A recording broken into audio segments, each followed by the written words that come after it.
जी हाँ बहन, आप सवाल पूछ सकते हैं। सुनो वीडियो। अस्सलाम वालेकुम डॉक्टर जायक। वालेकुम अस्सलाम। आपका नाम और आपका पेशा? My name is Yashma Asad Gill and I am an actress. आपका नाम क्या है? यशमा असद गिल। यशमा सरगिल। यशमा असद गिल।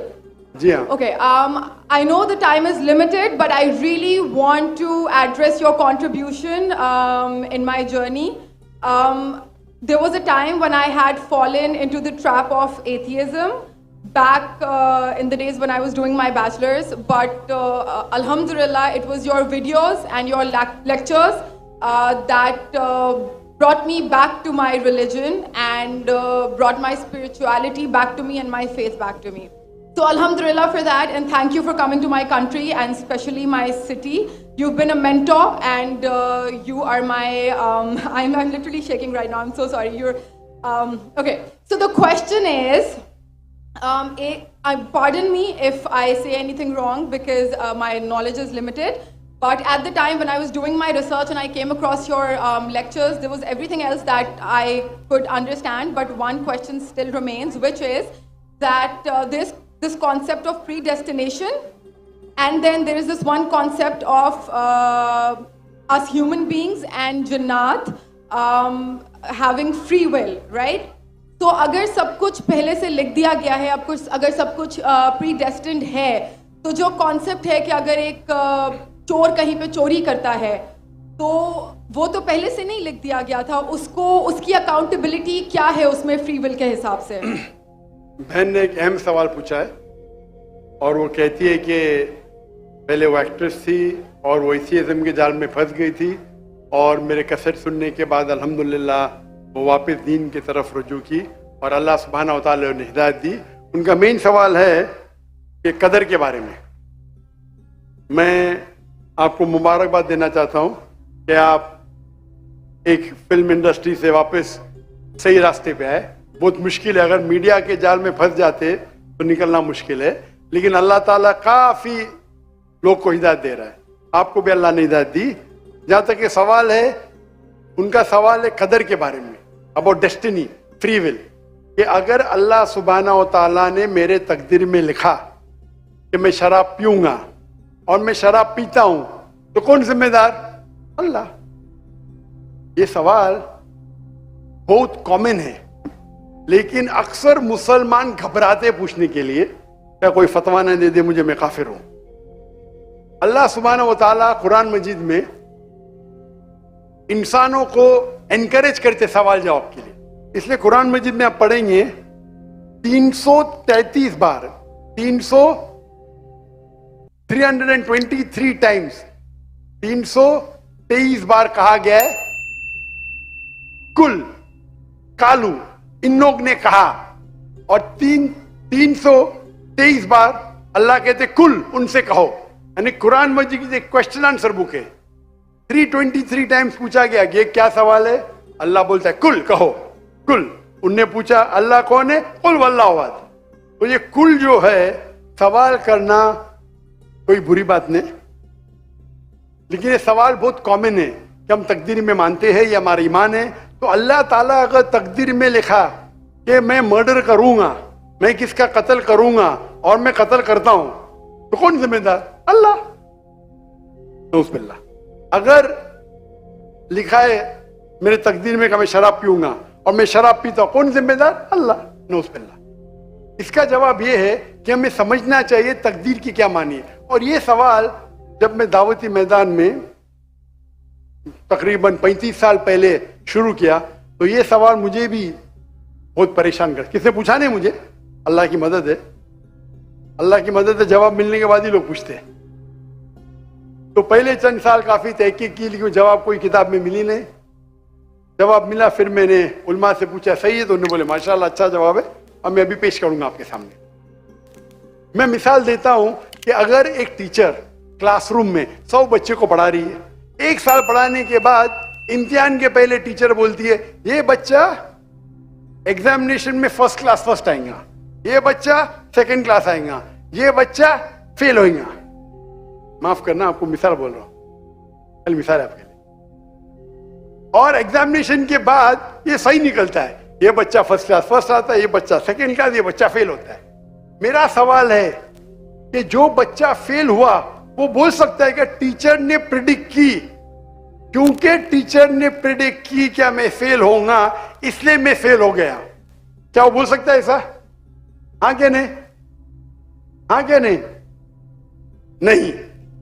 टीचर देखती थी कि ये बच्चा स्टूडियस है, बराबर होमवर्क करता है, ज़हीन है, ये बच्चा एवरेज है, ये बच्चा हॉकी खेलता था, क्लास में भी नहीं आता था, पिक्चर देखता था। तो टीचर ने देख के प्रिडिक्ट की, और टीचर अक्सर सही होती है, लेकिन इंसान है, गलती भी हो सकती। इसी तरीके से अल्लाह सुब्हाना व ताला एक इंसान नहीं है, अल्लाह के पास इल्मे गैब है। अल्लाह को पहले ही पता है आप क्या डिसीजन लेने वाले हैं। मिसाल के तौर पे एक शख्स आता है चौराहे पे, वो 4 में से एक सड़क को चुन सकता है, नंबर 1 सड़क, नंबर 2 सड़क, नंबर 3, नंबर 4। वो चुनता है नंबर 2 सड़क। चॉइस किसकी? चॉइस किसकी? इंसान की। हाँ क्या नहीं? हाँ क्या नहीं?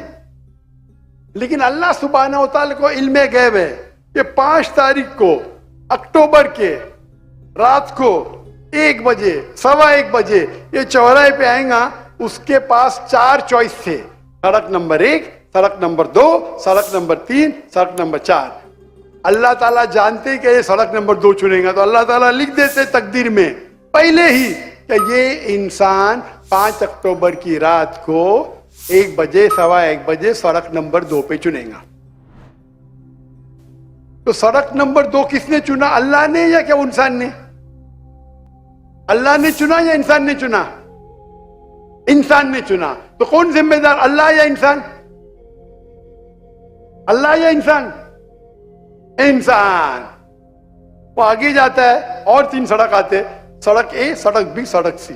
वो चुनता है सड़क ए, अल्लाह ताला जानता है कि वो सड़क ये चुनेगा, लिख देता है। कौन जिम्मेदार? इंसान। अल्लाह जानते हैं कि ग्रेजुएशन पास करने के बाद वो इंसान ईमानदारी से कमा सकता है या चीटिंग करके कमा सकता है। वो चीटिंग करके कमाता है, अल्लाह ताला लिख देते कि ग्रेजुएशन के बाद ये इंसान को ऑप्शन नंबर था ईमानदारी से कमाए, चीटिंग करके कमाए। वो चीटिंग करके कमाएगा, एडवांस में लिखते। तो इससे हमें जाहिर होता है कि अल्लाह चुन रहा है कौन? इंसान। लेकिन अल्लाह ताला के पास इल्मे गैब है, तो अल्लाह ताला इसीलिए लिख रहे हैं क्योंकि वो जानते हैं कि वो इंसान ये गलत काम करेंगे। ये नहीं कि अल्लाह लिखते हैं और वो इंसान गलत काम करता है, क्योंकि वो इंसान गलत काम करने वाला है, अल्लाह जानते हैं, अल्लाह एडवांस में लिखते। तो कौन जिम्मेदार? इंसान। तो अल्लाह के पास इल्मे गैब है, और अल्लाह सुब्हाना व ताला कभी गलती नहीं करते। अल्लाह ने आपको इख्तियार दिया कि आप चोरी करके जिंदगी बसर कर सकते या ईमानदारी से। आप ईमानदारी से करते, अल्लाह ताला लिख देते क्या ये इंसान ईमानदारी से जिंदगी बसर करेगा। तो कौन जिम्मेदार? इंसान। एक हदीस में आता है कि दुआ तकदीर को बदल सकती है। सही बात है। मिसाल के तौर पे आप जाते हैं एग्जामिनेशन में, आपको पेपर आपका बहुत खराब जाता है, आप जानते हैं मैं फेल होने वाली हूं, आप घर पे आके दुआ करते या अल्लाह मुझे पास कर। अल्लाह सुब्हानहू व तआला को पता है कि आप एग्जामिनेशन में जाने वाले ये तारीख को आप फेल होंगे। अल्लाह को यह भी पता है कि आप घर पे आके दुआ करेंगे। हाँ कि नहीं? अल्लाह को यह भी पता है कि अल्लाह दुआ कबूल करेंगे कि नहीं। अल्लाह दुआ कबूल कर लेता है। तो तकदीर में लिखा है ये लड़की एग्जामिनेशन में जाती है, फेल होने वाली थी, घर पे आके दुआ करती है, अल्लाह ताला दुआ कबूल कर लेता है, उसे पास कर लेता है। तो हमें पता नहीं कि क्या होगा, तो दुआ करना अच्छी बात है। इसीलिए अल्लामा इकबाल फरमाते खुदी को कर इतना बुलंद कि हर तकदीर के पहले खुदा बंदे से खुद पूछे तेरी रजा क्या है। सुभान अल्लाह। तो तकदीर का मतलब अल्लाह सुब्हाना व ताला ने आपको इख्तियार दिया है। 100% नहीं, 95%, 90। मैं चाहता हूं मैं दुनिया को तबाह कर दूं, अल्लाह ताला नहीं करेगा। लेकिन अल्लाह आपकी चॉइस आपके ऊपर छोड़ा है। आपको हिदायत दी कुरान में और हदीस में, आप फॉलो करो नहीं करो आपके ऊपर है, आपके ऊपर फ्री विल है। लेकिन अगर आप कोई गलती करते आप जिम्मेदार, आप कोई अच्छाई करते आप जिम्मेदार।